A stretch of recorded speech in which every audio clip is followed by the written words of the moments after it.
నమస్తే, welcome to our channel. నేను సౌజన్య. గత కొద్ది రోజులుగా వైఎస్ సునీత, వైఎస్ వివేకానంద రెడ్డి హత్యకు సంబంధించి పవర్ పాయింట్ ప్రజెంటేషన్ ఇస్తూనే ఉన్నారు. సో దీనికి సంబంధించి చాలా రోజుల తర్వాత YS Avinash Reddy press meet పెట్టి మాట్లాడారు. వివేకానంద రెడ్డి హత్యకు సంబంధించి నాకు ఎటువంటి సంబంధం లేదు, నేను ఏమీ చేయలేదు, సో ఎవరినైనా అడగండి అనేటువంటి స్టేట్మెంట్ కూడా నేను పాస్ చేయడం జరిగింది. ఈ అంశానికి సంబంధించి మనతో మాట్లాడడానికి, వారి విశేషాన్ని మనతో పంచుకోవడానికి ఈరోజు మనతో పాటు ఉన్నారు senior journalist, senior political analyst CS Rao garu ఉన్నారు. వారితో మాట్లాడదాం. నమస్తే అండి. నమస్తే. అవినాష్ రెడ్డి చాలా రోజుల తర్వాత సునీత చేసినటువంటి కామెంట్స్ కావచ్చు, ఆవిడ ఇచ్చినటువంటి పవర్ పాయింట్ ప్రజెంటేషన్స్ గురించి కావచ్చు, బయటకు వచ్చి మాట్లాడారు. సో మాట్లాడింది ఏంటి అని అంటే, నాకు అసలు సంబంధం లేదు వివేకానంద హత్యకు సంబంధించి, నాకు రమ్మని ఫోన్ చేస్తే వెళ్ళాను, నాకు ఎటువంటి పాత్ర లేదు, కాబట్టి ఎవరైనా ఎంక్వైరీ చేసుకోండి అనేటువంటి ఆయన ఒక స్టేట్మెంట్ ఇవ్వడం జరిగింది. దాన్ని ఏ విధంగా చూడాలి, అసలు ఏంటి? ఇప్పుడు మొట్టమొదటి విజయం అని చెప్పి అనుకోవాలి సునీతారెడ్డి. డాక్టర్ సునీతారెడ్డి మొట్టమొదటి విజయం సాధించారని చెప్పి అనుకోవాలి. ఎందుకంటే సునీతారెడ్డి అనేక సందర్భాల్లో తన ఆవేదనను వ్యక్తం చేసినప్పటికీ కూడా సైలెంట్గా ఉండిపోయారు అవినాష్ రెడ్డి అండ్ టీం. 1-2 సందర్భాల్లో బయటకు వచ్చారు తప్పితే మిగతా సందర్భాల్లో ఎక్కడ బయట రాలేదు.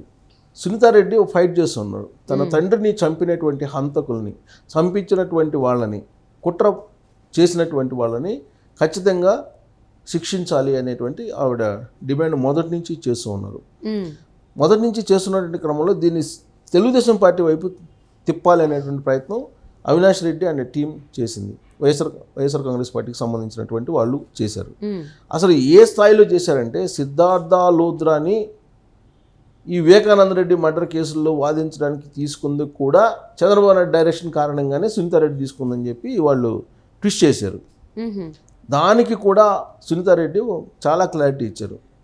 సిద్ధార్థ లూథ్రాని పెట్టుకుంది మేమేను, ఆ తర్వాత చంద్రబాబు నాయుడు ఆయన కేసులో పెట్టుకున్నారు. అంటే చంద్రబాబు నాయుడు కేసులు విచారించడానికి ఏ సిద్ధార్థ లూథ్రాని అయితే పెట్టుకున్నారో అదే సిద్ధార్థ లూథ్రాని సునీతారెడ్డి అడ్వకేట్గా ఉంచారు. చంద్రబాబు నాయుడే సిద్ధార్థ లూథ్రాని పెట్టించారు అనేది వైఎస్ఆర్ కాంగ్రెస్ పార్టీ చేస్తున్నట్టు ఆరోపణ. దానికి కౌంటర్ ఇచ్చారు సునీతారెడ్డి. సిద్ధార్థ లూథ్రాని నేను ఎప్పుడో లాయర్గా పెట్టుకున్నాను, అడ్వకేట్గా పెట్టుకున్నాను సుప్రీంకోర్టులో వాదించడానికి. ఈ మధ్యకాలంలో చంద్రబాబు నాయుడు కేసు వచ్చింది, చంద్రబాబు నాయుడు నా తర్వాత సిద్ధార్థ లూథ్రాని పెట్టుకున్నారు అని చెప్పి చాలా క్లారిటీ ఇవ్వడం జరిగింది. సునీతారెడ్డి ఇచ్చినటువంటి పవర్ పాయింట్ ప్రజెంటేషన్ ఏదైతే ఉందో మంగళవారం రోజు, ఆ పవర్ పాయింట్ ప్రజెంటేషన్ చూసిన తర్వాత వైఎస్ఆర్ కాంగ్రెస్ పార్టీలో ఒక రకమైనటువంటి ఆందోళన దడ మొదలైంది. కారణం ఏంటంటే, పిన్ టు పిన్ అసలు వివేకానంద రెడ్డి మర్డర్ కేసులో ఏం జరిగింది అనేది క్లియర్గా ఎక్స్ప్లెయిన్ చేశారు ఆవిడ. తర్వాత ఫోన్ కాల్స్ ఎవరెవరి దగ్గర నుంచి వెళ్ళాయి, తర్వాత ఫోన్ చాట్స్ ఏ టైంలో ఎవరు ఎంత మాట్లాడుకున్నారు, ఏ టైంలో భాస్కర్ రెడ్డికి ఫోన్ వెళ్ళింది అవినాష్ రెడ్డి నుంచి, అవినాష్ రెడ్డి గంగిరెడ్డి ఏం మాట్లాడుకున్నారు, లేదంటే అవినాష్ రెడ్డి సునీల్ యాదవ్ ఏం మాట్లాడుకున్నారు, అవినాష్ రెడ్డి కిరణ్ యాదవ్ ఏం మాట్లాడుకున్నారు, ఇవన్నీ కూడా క్లియర్గా శివశంకర్ రెడ్డి ఆయన ఎప్పుడు ఫోన్ చేశాడు ఈయనకి అవినాష్ రెడ్డికి, మళ్ళీ అవినాష్ రెడ్డి మళ్ళీ ఎప్పుడు చేశారు, మళ్ళీ శివశంకర్ రెడ్డి ఫోన్ చేశాడు. ఒక 4 అవర్స్లో ఎర్లీ మార్నింగ్ ఈ మర్డర్ జరిగిన తర్వాత నుంచి మళ్ళా 10-11 గంటల దాకా వీళ్ళు ఏం మాట్లాడుకున్నారు అనేది మొత్తం క్లియర్గా మొత్తం డేటా తీసి చూపించారు పవర్ పాయింట్ ప్రజెంటేషన్లో. ఆ డేటా మీద అవినాష్ రెడ్డి వివరణ ఇచ్చేటువంటి ప్రయత్నం చేసి ప్రెస్ మీట్ పెట్టాడు. ప్రెస్ మీట్ పెట్టి ఆయన అది ట్రోల్ అవుతుంది సోషల్ మీడియాలో. ఇది మామూలేను, ఇది చాటింగ్, ఇది చాటింగు, దీన్ని ఏంది చూపించేది, ఇది మామూలు చాటింగేను అని అంటాడు. అసలు ఆయన ఏం చెప్పాలనుకున్నారో పాపం కన్ఫ్యూజ్ అయిపోయి చెప్పినటువంటి వీడియో ఇప్పుడు వైరల్ అవుతుంది. అదే టైంలో 30,000 మంది కూడా వాట్సాప్లో ఉన్నారు, వాళ్ళందరూ కూడా హత్య చేసినట్టేనా అనే కూడా కామెంట్ ఆయన చేశారు. అసలు ఇది మామూలేను, చాటింగ్ అనేది మామూలేదు, ఫోన్ కాల్ మామూలేను, ఆ ఫోన్ చాటింగ్ అనేది లేదంటే వాట్సాప్ చాటింగ్ అనేది కామన్, దీంట్లో ఏముంది అని చెప్పేసి ఆయన చెప్తుంటే సోషల్ మీడియాలో అవినాష్ రెడ్డి కామెంట్ని ఆడుకుంటున్నారు ఇవాళ. అసలు ఏం చెప్పదలుచుకున్నావు బాబు, సునీతారెడ్డి చెప్పింది అదే కదా, నువ్వు ఎవరెవరితో ఏం మాట్లాడావు అనేది మొత్తం కాల్ షీట్స్ మొత్తం తీశారు కదా, కాల్ షీట్స్, ఆ కాల్ షీట్స్లో ఎవరెవరితో ఎంతసేపు మాట్లాడాలని చెప్పారు కదా అంటే ఆవిడ ఇది మామూలే కదా ఈ చాటు, ఇదేముంది అని చెప్పి ఆయన అంటున్నారు. సరే ఇదంతా ఒక ఎత్తు అయితే అసలు నాకు ఏ పాపం తెలియదు అని అంటున్నాడు ఆయన వివేకానంద రెడ్డి బావమర్ది శివశంకర్ రెడ్డి ఫోన్ చేస్తే నేను వెళ్ళాను అంతకుమించి నాకేం తెలియదు. నేను వెళ్ళిన తర్వాత నేను వెళ్ళేటప్పటికి గంగిరెడ్డి వచ్చారు, గంగిరెడ్డి తన పని తను చేశాడు, నాకేం సంబంధం లేదు అని చెప్తాడు ఆయన చెప్పిన మాటలు ఏంటంటే క్లుప్తంగా నేను చెప్తా. ప్రెస్ మీట్లో సిబిఐ కక్షపూరితంగా వ్యవహరిస్తుంది అని ఎవరి మీద? అవినాష్ రెడ్డి మీద. ఓకే.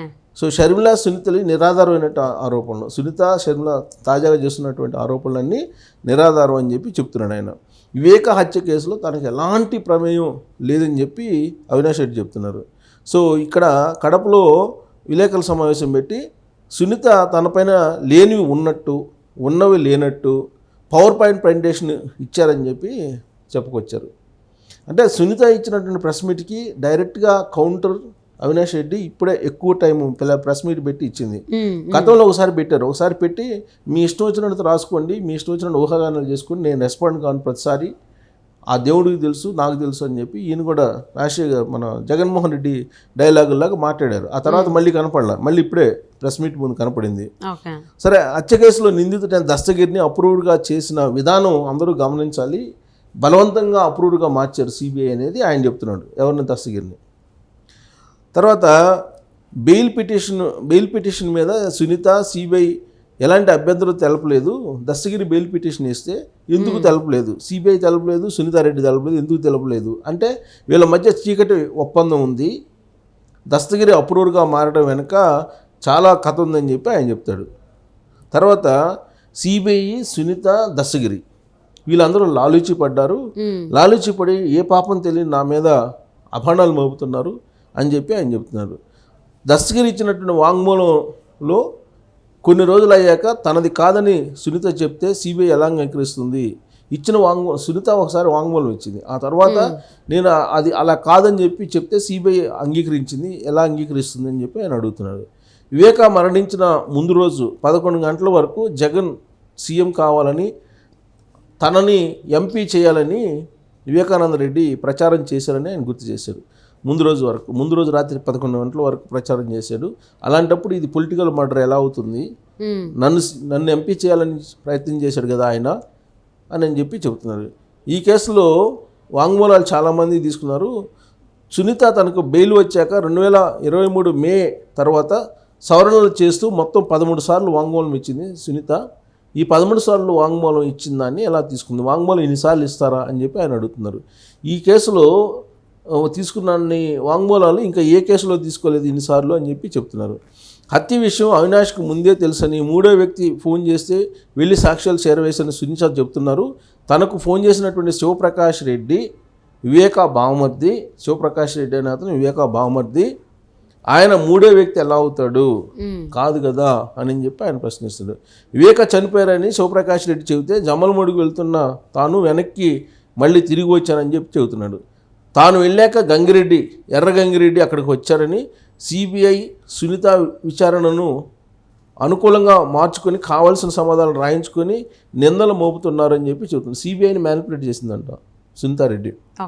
సో ఈయన చెప్పిన దాంట్లో భాస్కర్ రెడ్డి తన తండ్రి ఏడాదికి జైల్లో ఉన్నారు, ఏ పాపం చేయకుండా అని బాధపడ్డారు.